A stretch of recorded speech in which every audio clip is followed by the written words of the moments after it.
And thank you for joining us for this Thursday's COVID-19 press briefing. The mayor today will provide an update on where we stand with vaccinations and testing, and especially as it relates to coronavirus cases community-wide.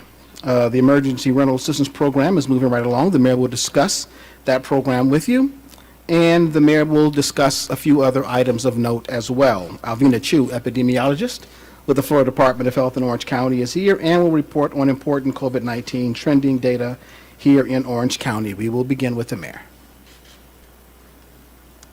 Right, thank you, Dr. Williamson.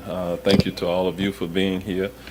I feel pretty good about where we are with our efforts to contain the virus here within Orange County. So today we'll be sharing some news with you. I think that is very encouraging as we move forward. I hope to get to the point soon where we are no longer under a state of emergency, and I believe that that is going to happen within the next week or so. This is our 163rd news conference in response to the pandemic. As you all know, we've all been impacted now for 18 plus months. I'd like to start off today also by recognizing our Orange County Health Services team for the incredible way they have come together in leading the massive effort to keep our residents safe and healthy. As you all know, we began the process of working with the state of Florida, and the state had resources, staff that was here assisting with our response efforts. After a period of time, the state's resources were no longer in place, and so our Orange County employees and staff really had to step up to the plate and help fill that void. And so I want to recognize our staff. Since April 2020, when the county officially began COVID testing, the Orange County Health Services team, those are Orange County employees, have administered more than 460,000 COVID tests. In December of 2020, when the vaccines became available, the team immediately switched gears while still running the testing sites and established a vaccination process. To date, the Orange County team has administered more than 1.7 million doses of the vaccine to residents, helping vaccinate 74% of residents with one or more doses. Our amazing County Health Services Department are truly some of our unsung heroes here within our community as we have fought against the virus. Dr. Yolanda Martinez is here, and Dr. Martinez, if you just stand for a moment as we recognize your team, please give them a hearty thank you from all of us and all of us who live here within Orange County. We could not have done the job that we've done at this point without that team, and I will tell you they have done so without complaint. They have stood in the rain, they have stood in the cold, they have stood in the heat, they have smelled the exhaust fumes from automobiles, and they do it with a smile on their faces every day. So now let me just tell you a little bit about the numbers that we have. There are now 230,300 coronavirus cases reported in Orange County. The number of Orange County residents who have died from COVID-19, sadly again, the numbers have continued to go up. We have 2,126 that's reported pursuant to the records of the Florida Department of Health. That is 36 fatalities since we last met this past Monday. Our hearts and prayers do go out to all of those families, because every one of those numbers means that is someone's loved one. On the positive side, we are continuing to see a downward trend in the 14-day positivity rate, which today is at 5.37%. Ms. Alvina Chu from the Orange County Department of Health will talk more about the ensuing decline of the positivity rate within our county. According to yesterday's numbers, only 209 new cases were reported. I never thought I would use that descriptor, only 209 new cases, but that's 209 individuals who tested positive yesterday. Free vaccines are still readily available at our health services run sites 7 days a week. Barnett Park is open between the hours of 9 a.m. and 5 p.m. Eligible residents may receive the Pfizer first and second doses, and as well as the Pfizer booster shots. The Moderna, the second doses only, and Johnson & Johnson, the first dose is available.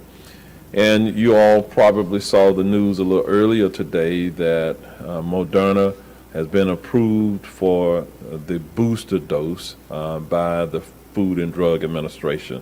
There are particular categories of individuals who are eligible. The FDA Advisory Committee agreed the use of a booster dose would be safe and effective in some people 6 months out from their primary series.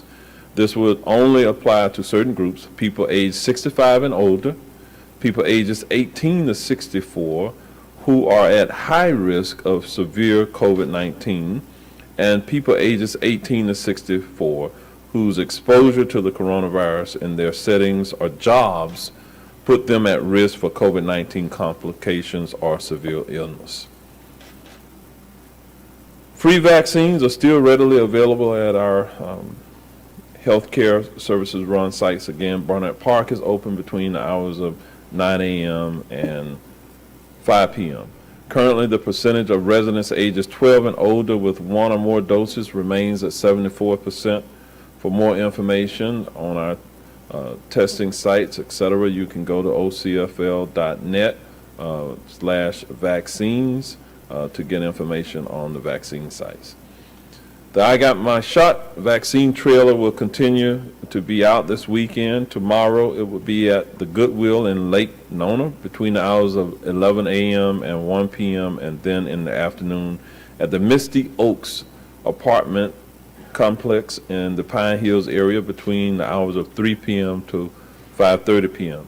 And on Saturday it will be at the Iglesia Jesus de Nazaret.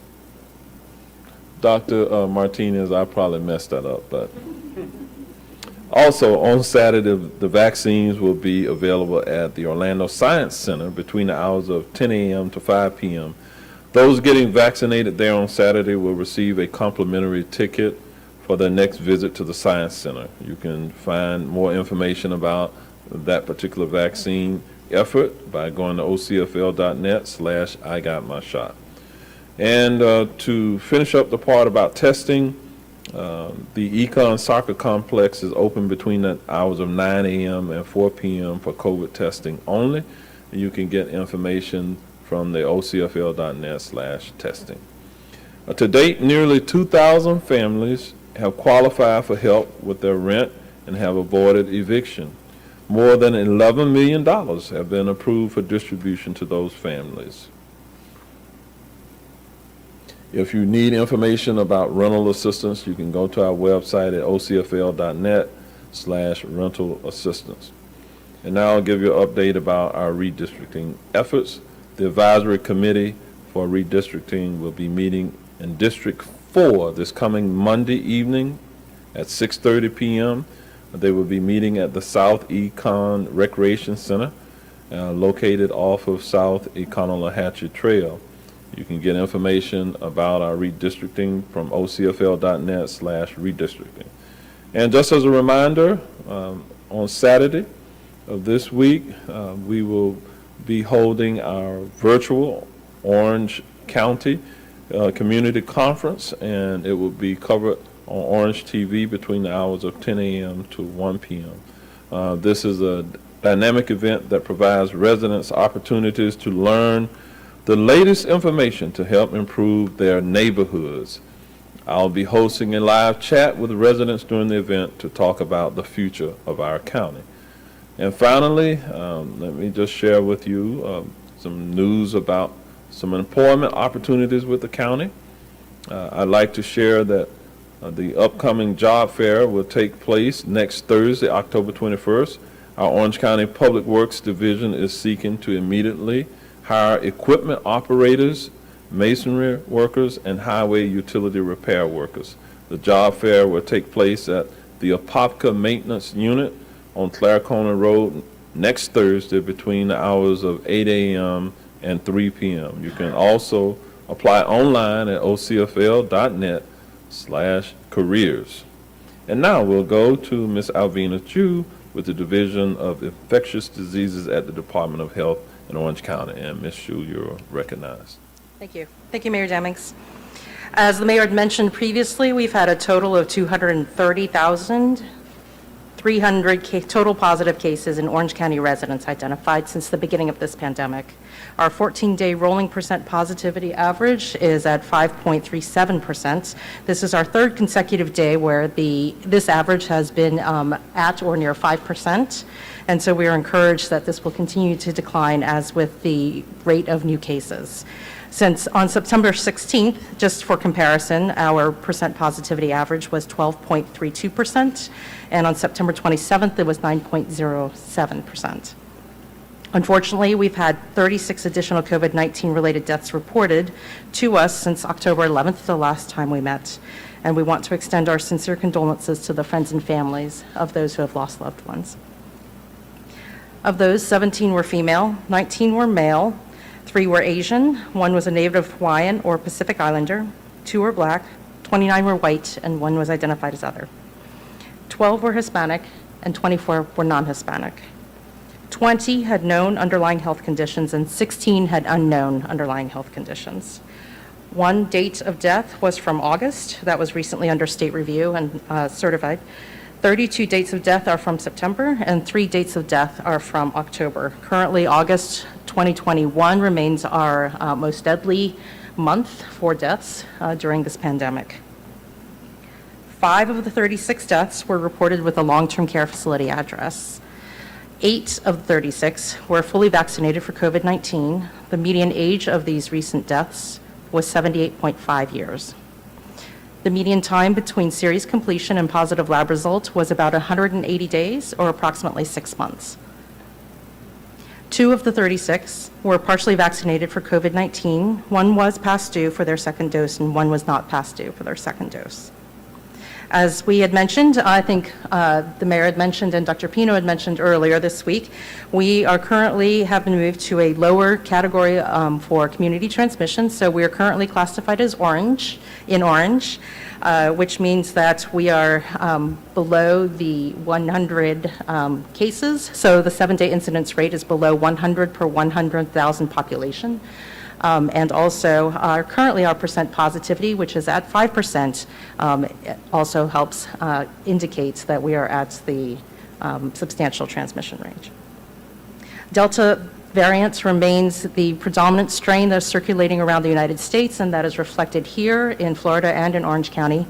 I did want to note, as well as Orange County being in the orange category, the state of Florida has recently been categorized as having a substantial level of community transmission. So encouragingly, the entire state, as well as us, have dropped down a category. And as the mayor had mentioned, of those Orange County residents who are eligible to receive the vaccine, 74% have received at least 1 dose. Dr. Pino had brought this up on Monday as well. Just to mention, so flu season has started. So it is traditionally counted starting week 40 of the calendar year. So week 40 was October 3rd. And so we wanted to remind everyone to get their flu shots this year. And it's especially recommended for everyone who is 6 months and older, and including pregnant women. Please check with your healthcare provider or your local pharmacy to get your flu shot. And please, your flu vaccination, even if you're healthy, prevents illness in our most vulnerable populations. And so the message that we have for COVID vaccinations and also for flu vaccinations is to protect those who are around us and those who possibly can't get vaccinated, and to reduce transmission of these respiratory viruses in our community, is to increase the immunity, which includes vaccination. So the same pandemic precautions that we have observed works against COVID and works against the flu. And so we'd like to remind everyone to continue to please stay at home if you're sick to prevent spreading any virus, respiratory virus, COVID or flu. Cover your coughs and sneezes and wash your hands frequently and thoroughly. I don't know if you've noticed, but I'm wearing pink today, and so at DOH Orange, we are promoting Breast Cancer Awareness Month, this month of October. And so you could check out our Twitter handle for some photos of our employees, hoping to get the awareness out there. It's our Twitter handle is @DOH Orange. And the Florida Department of Health in Orange County encourages all women to receive regular screenings to promote early detection and treatment of breast cancer. Our breast and cervical cancer early detection program provides access to breast and cervical cancer screenings that doctors recommend, and these screenings are free or low cost for those who meet the program eligibility requirements. And so this is a service that DOH Orange provides. To see if one qualifies, you could call us at 407-858-1421. And with that, I'll take any questions you might have and return it to Mayor Demings. Thank you. All right. I just want to remind you that we do have Commissioner Myra Uribe that has joined us today. She often joins us for these press briefings. We have Commissioner Gomez Cordero also, who has joined us in the back. And we have our Director of Public Safety, Danny Banks, who's joined us, our HR Director, Ricardo Day. We have Dr. Yolanda Martinez from Orange County Health Services, who's here. And we have Mr. Scott Howard from the Orange County Public Schools. So should you have any questions for any of those related individuals, we will ask them to come forward.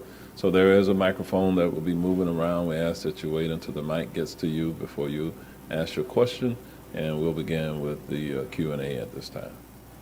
Mayor Demings, Asher Wildman, Channel 13. As far as the Department of Health investigation with the list of people that was announced last week, have you been told how this investigation will work? Have you been informed you're being investigated, and just your reactions to this? We have not been informed that we are being investigated, and we have not received any correspondence to such. Steve Hudak from the Orlando Sentinel. This is for you, Mr. Mayor, and also for you, Alvina. All these numbers seem to be trending in the right direction with the exception of deaths. So, what's our concern now? What's our worry? Well, I still worry about additional individuals who will contract the disease and ultimately get sick, or who will die of it.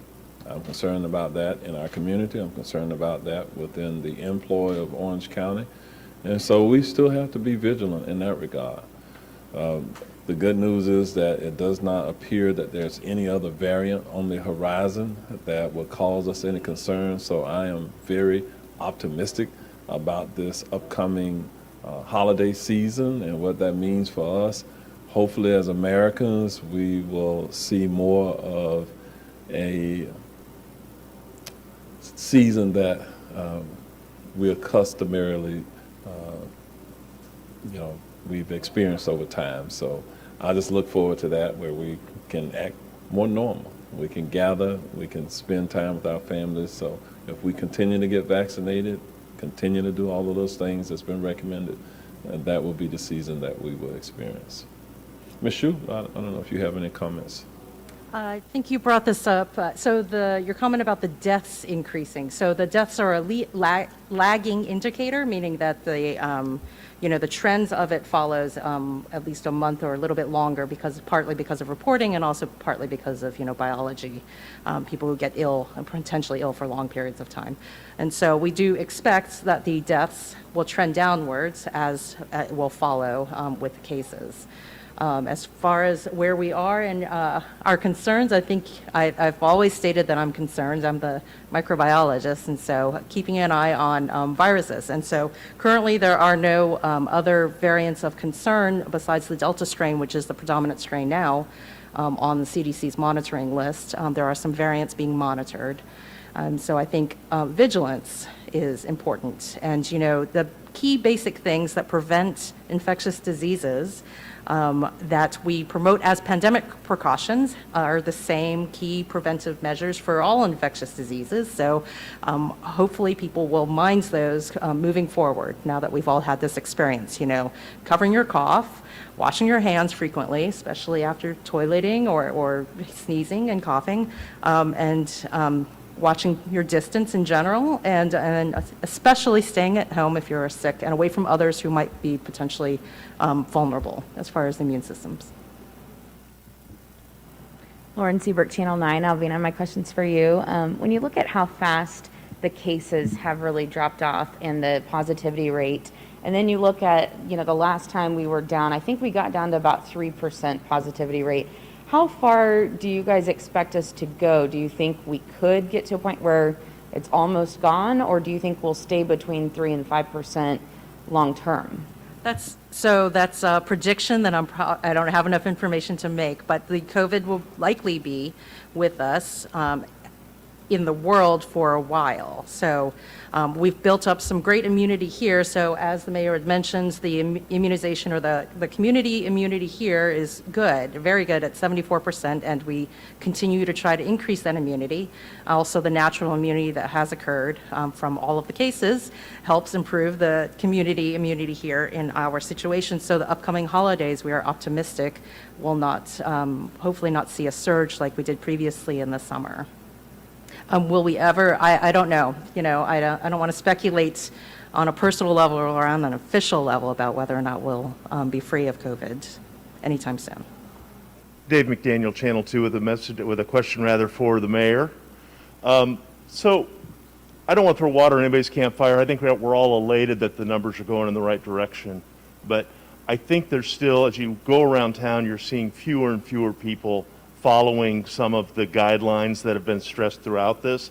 And I know we all want to have a normal holiday season, but what is the message for people to maybe not burn the mask in the backyard and go running about, since we still are in what was considered a substantial transmission mode?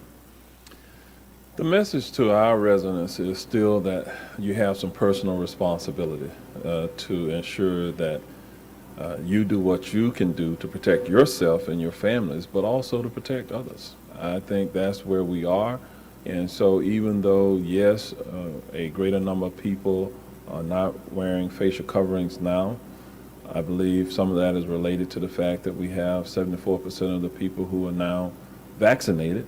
And sometimes I believe they feel that if they're vaccinated, then they have a lower risk, and perhaps they do have a lower risk, but there's still a risk of exposure there. And so I just ask our community to continue to be responsible and make appropriate decisions as they move around our community. This is Melissa Thomas with Florida National News. So my question is for you, Mayor Demings. Obviously, recently you had the event that was kind of tied in with AARP to kind of help the quality of life for seniors, but did you hear any feedback from them as it relates to where the county is with the COVID-19 kind of requirements or mandates? Are there any more pain points that you've heard from them that are different from what you've heard before? I try to move around amongst the seniors, and I do that really on a regular basis. And our seniors have a higher rate of vaccination amongst that group of individuals, and they also are much more vulnerable.